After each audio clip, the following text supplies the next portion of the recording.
Olá, pessoal. Eu sou o professor Lauro Marcolan e essa é mais uma aula de transferência de calor.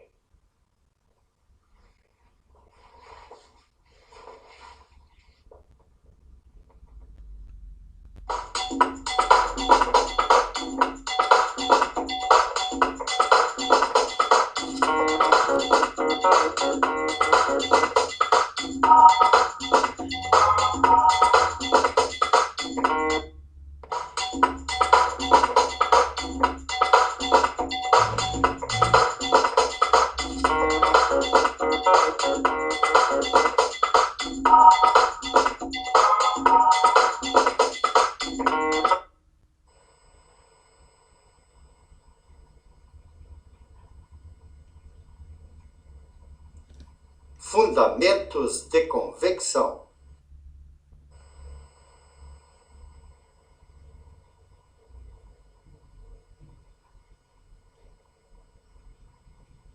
Balanços de massa, movimento e energia.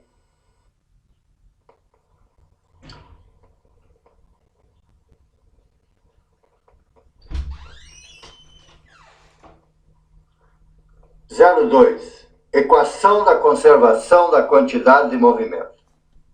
Dado o esquema, veja que temos uma placa plana, um fluxo de calor que incide sobre essa placa plana, um fluxo do fluido que vem na direção da placa plana, temos um elemento de área, uma orientação num sistema cartesiano, onde temos o eixo x e uma velocidade u na direção x, um eixo y e uma velocidade v na direção y. Pela segunda lei de Newton, temos que o somatório das forças é igual a massa vezes a aceleração, ou a massa vezes a derivada da velocidade. Ou podemos escrever, considerando que a massa pode ser variável ou constante, posso escrever que a derivada da massa vezes a velocidade dividido pelo tempo. Ou seja, é a variação da quantidade de massa vezes a velocidade com o tempo.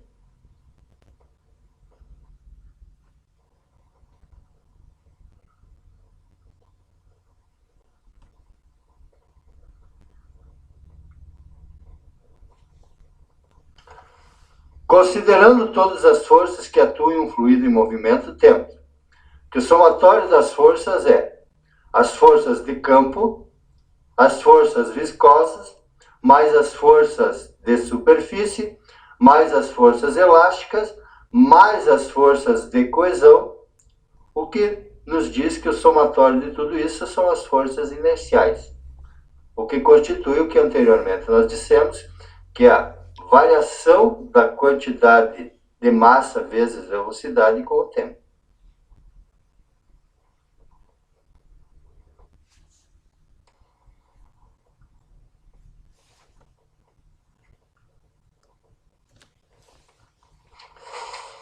Desconsideramos as forças elásticas e de coesão.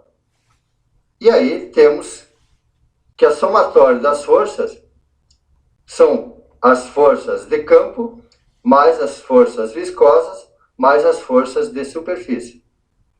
Para compreender melhor, vamos avaliar separadamente as forças viscosas e as forças de campo e de superfície, as quais chamaremos de forças na direção N.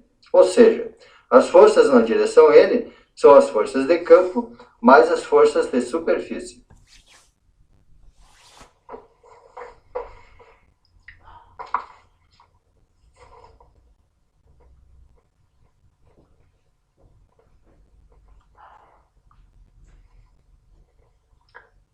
Assim temos que o somatório das forças são o somatório das forças na direção N mais as forças viscosas, onde N é a direção escolhida. As forças viscosas são o somatório das forças viscosas na entrada menos o somatório das forças viscosas na saída, onde as forças viscosas são as forças devido ao movimento das moléculas.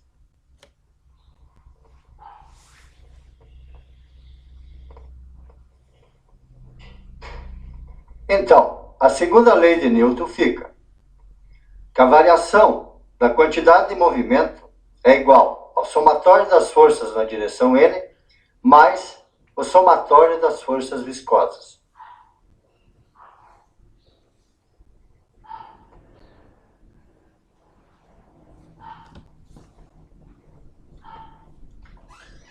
Do elemento infinitesimal temos, primeiro, forças viscosas.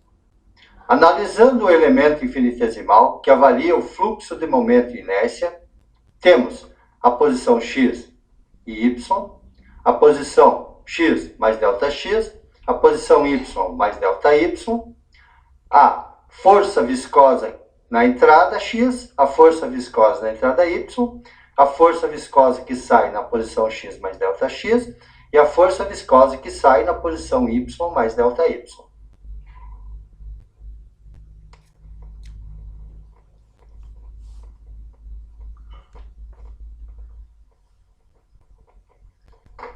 Temos, então, o somatório das forças viscosas na entrada é a força viscosa na entrada x mais a força viscosa na entrada y. Somatório das forças viscosas na saída é a força viscosa na saída x mais ΔX mais a força viscosa na saída y mais ΔY.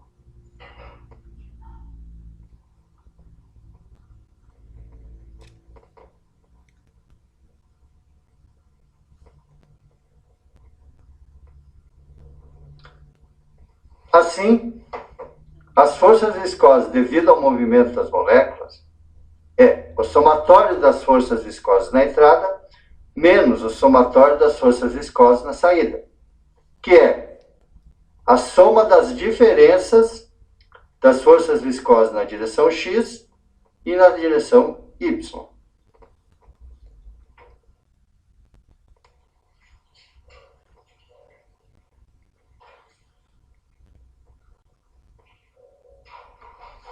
Dois, somatório das forças na direção n, que são as forças tangenciais, mais as forças normais, mais a força de campo.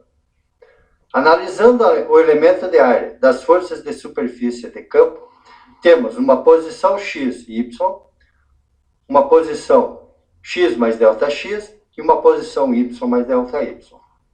Na posição x, temos uma entrada da força normal. Na posição y, temos uma entrada da força tangencial. Na saída, na posição x mais ΔX, temos uma força normal mais um acréscimo da força normal. Na posição y mais ΔY, temos uma força tangencial na direção y mais um acréscimo dessa força na direção y.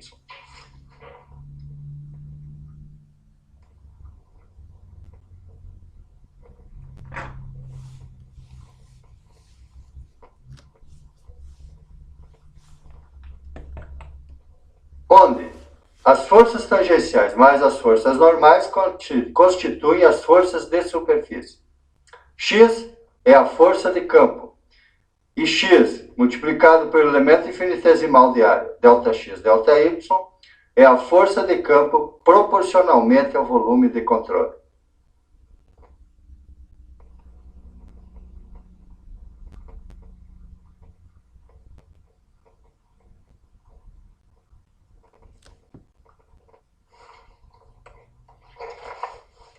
Assim, o somatório das forças na direção n são o somatório das forças normal e tangencial na entrada, menos o somatório das forças normal e tangencial na saída, mais a força de campo proporcionalmente ao volume de controle.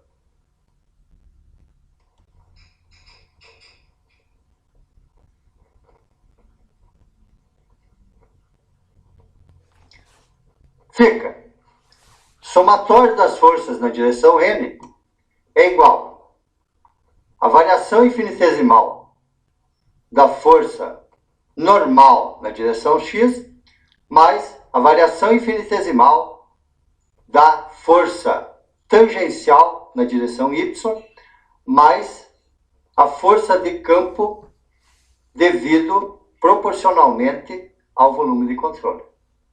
Voltando para a equação da conservação da quantidade de movimento, temos que a variação da quantidade de movimento é o somatório das forças na direção n mais o somatório das forças viscosas.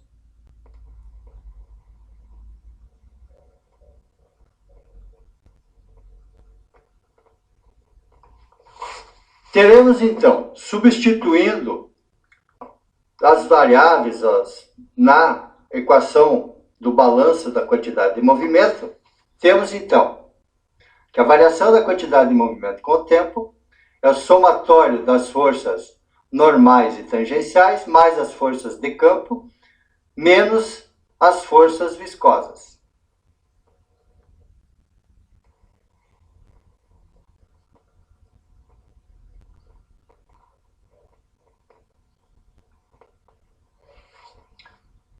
Articulando convenientemente os termos, teremos essa expressão.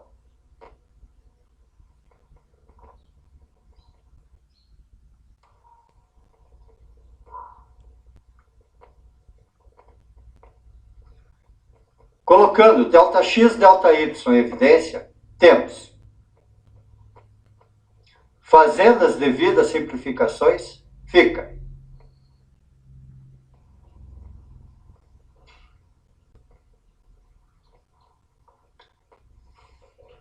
simplificando, fica esta expressão. Considerando que a massa específica é constante, temos esta expressão em que nós colocamos a massa específica em evidência, que representa a equação do balanço da quantidade de movimento na direção x.